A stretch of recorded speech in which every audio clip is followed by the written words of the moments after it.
votre présence. Alors, des questions vont arriver. À un moment, je vais m'arrêter parce qu'il faudra profiter aussi d'un petit temps avant de pouvoir célébrer l'Eucharistie ensemble.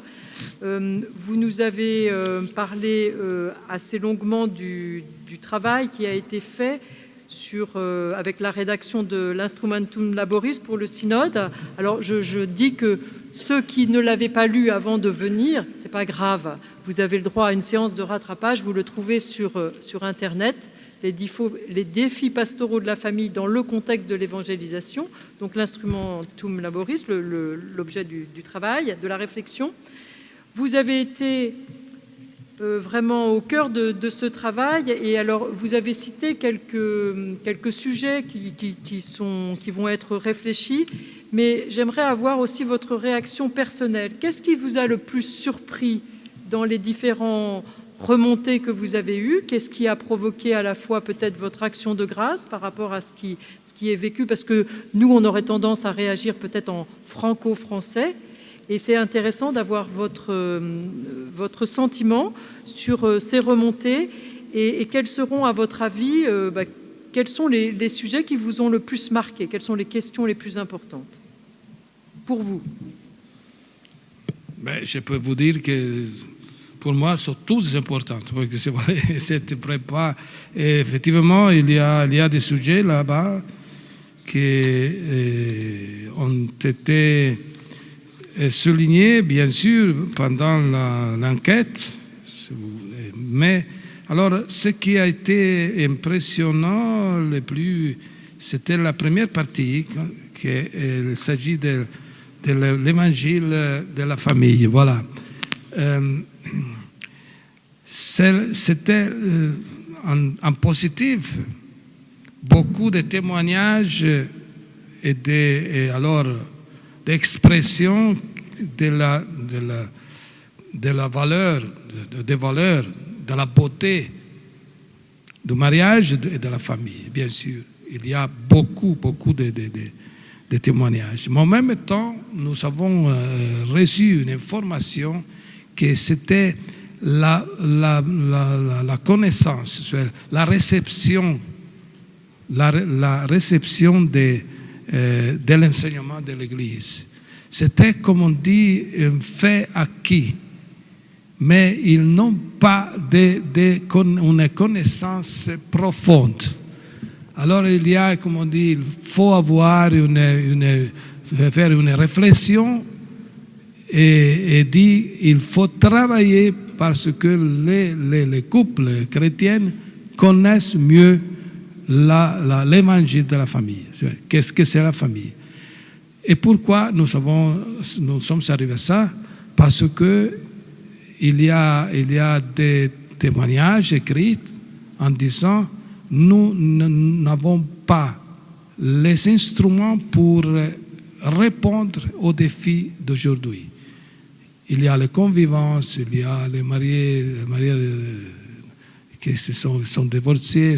Mais nous, avant les problèmes, par exemple, de l'union de personnes du même sexe, l'idéologie du genre, ils sont prêts à dire je ne suis pas d'accord comme ça, mais ils n'ont pas les moyens pour expliquer, pour donner des réponses, pour défendre, si vous voulez, la vérité sur ces sujets. Alors, il faut avoir effectivement il faut faire un travail de préparation, même pour les couples. Jacques vit la vie familiale. Alors, ils ne sont pas prêts à répondre sur ces défis. Et je crois que ça, c'est la première chose que moi j'ai trouvée. Bien sûr que j'espérais, comme dit, j'attendais qu'il y avait des propositions comme celle de divorcer, séparer, la communion, on peut arriver à donner l'Eucharistie à des unions qui sont... Ça circule. Les médias ont souligné cet aspect. Et même nous avons trouvé dans les réponses. Mais comme j'ai déjà expliqué dans une interview qui est apparue hier dans l'Osservatore Romano, moi j'ai donné une interview, et je répète aujourd'hui, je dois dire que les problèmes que les médias offrent tous les jours, partout, chaque fois que moi je donne une interview, la première demande, c'est alors, qu'est-ce qui se passe avec les divorcés, mariés, ils peuvent faire. C'est la première chose. Voilà, et moi, je cherche et je voudrais que les évêques qui sont ici, tout le monde, puissent m'aider aussi, et je suis sûr que vous le faites, de donner une présentation du synode même du thème de la famille très vaste. Tous les problèmes qui sont là, tous. Il y a l'instrumento laboris qui est le résumé de toutes les réponses, bien, est divisé en 3 parties. Et est divisé aussi en 195 points. 4 semaines. Sur ces sujets que les médias posent, ils sont à peine 5-6 points. Et tous les autres, vous voyez, c'est pour ça. Alors, c'est un travail à faire, bien sûr. Et nous devons, vous avez écouté même que j'ai passé en analysant les points, beaucoup de défis, effectivement. Pas seulement, vous voyez, la première partie de Instrumento Laboris présente la beauté, présente la doctrine, l'enseignement de l'Église, et c'est extraordinaire, la connaissance, voilà, le dessein de Dieu sur le mariage et la famille. Ce n'est pas une expression à nous. Nous avons résumé, nous avons recueilli des réponses, tout ce qui est là, extrêmement positif, extrêmement correct, extrêmement extraordinairement donné avec importance, comme la première. Mais au même temps, il y a eu naturellement la deuxième partie, qu'il s'agit des défis, et toute la liste que j'ai déjà donnée pendant la conférence. Et le troisième partie, il parle de l'éducation. C'est vraiment important, la responsabilité éducative, parce que vous voyez, le futur, c'est l'éducation. C'est l'éducation, ça signifie l'information que nous devons donner sur la famille et alors l'enseignement de l'Église. Merci pour cette première réponse. Une question un peu plus franco-française.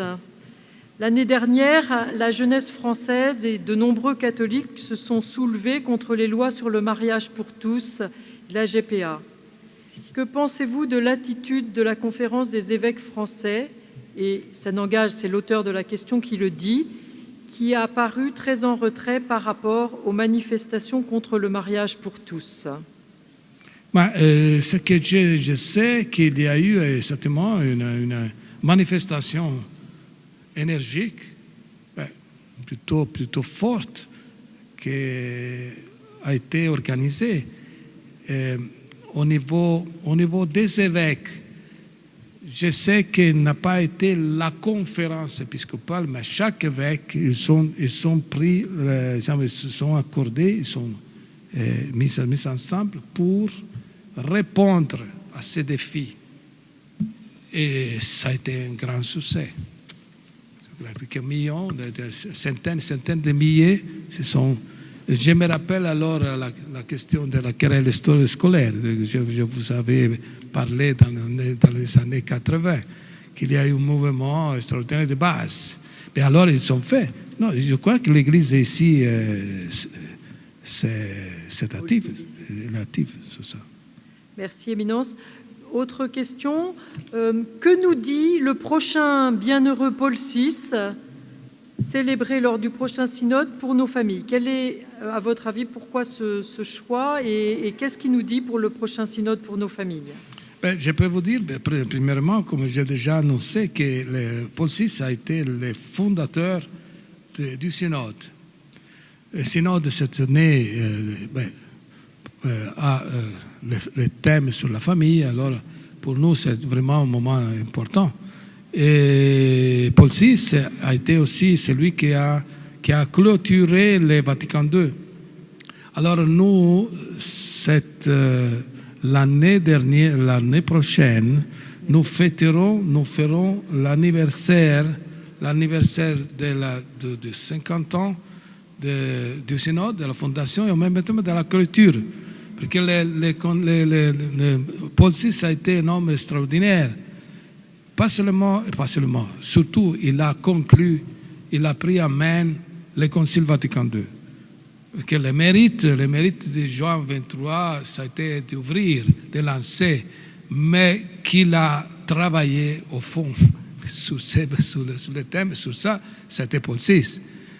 Sur ses épaules, s'est déroulé les conciles et même après les conciles. Tous les changements après, c'est un pape très grand.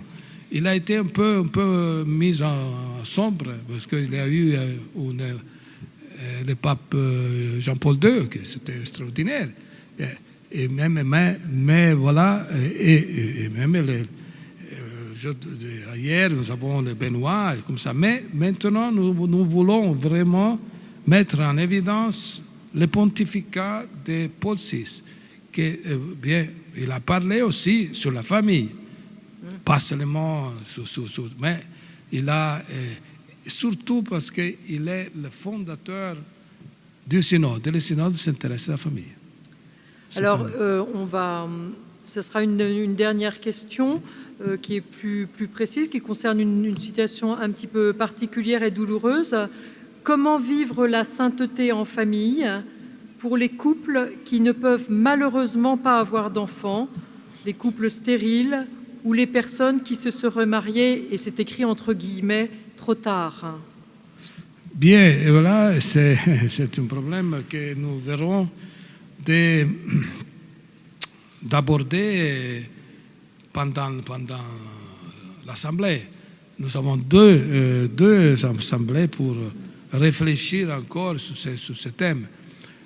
Ce n'est pas une nouveauté, mais vous voyez que les têtes ensemble, avec l'Esprit Saint qui nous donne l'inspiration, nous donne la possibilité de pouvoir trouver un chemin et pour aider ces personnes qui se trouvent en difficulté. Les personnes qui sont stériles, qui sont ou remariées, qui ont fait un chemin peut-être pénitentiel, parce qu'on parle aussi comme ça. Et alors, nous devons trouver une voie parce qu'ils se sentent présents et vivants dans l'Église. Je ne peux vous dire, parce que nous n'avons pas une réponse sur ça, mais le thème est ouvert. Ça, c'est pas une question. Le Familiaris Consortio, qui est le dernier document sur la famille, est un document déjà bien assuré, mais c'est un document il y a 30 ans qu'il a été publié, 40 ans, 30 ans. Il y a eu d'autres interventions de l'Église, bien sûr, pendant ce temps. Mais il fallait, comme le pape a décidé, de non remettre en cause la chose, mais d'étudier encore le mariage et la famille aujourd'hui, après 30 ans d'histoire que nous avons eue. C'est pas une chose... À l'intérieur de l'Église, il y a un approfondissement même de la théologie et des sciences ecclésiastiques. Il y a aussi des phénomènes